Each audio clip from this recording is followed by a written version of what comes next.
I was on air with Alan Jones last night, so I missed Julie Bishop's interview on Channel 7. I've only managed to catch up with some of what she said today, given the real news coming out of places like Hong Kong and obviously those terrible events in Sydney last night. But I have to say, really and truly, any suggestion that she was in a room with 20 men, she was referring to Credlin here, and was not listened to is laughable.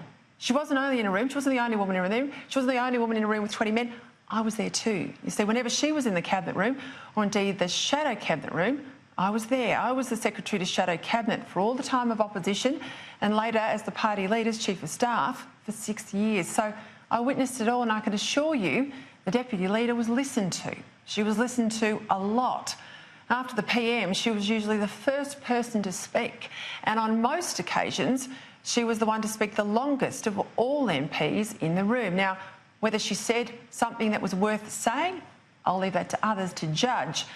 But these sort of comments from Bishop last night are not much more than victim revisionism writ large.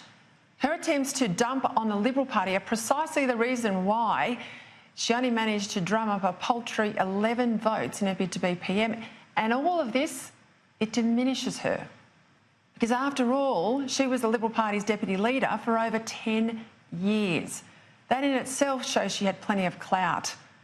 Many people in the party, and I talked to a lot of party members, see all of this sadly as part of Julie's new narrative to explain why she was rejected by her colleagues in her bid for the top job. But when you look and see how she's behaved since retiring from Cabinet and her sham loyalty when she was there to Brendan Nelson and Tony Abbott, that's the reason why her colleagues couldn't support her to be leader.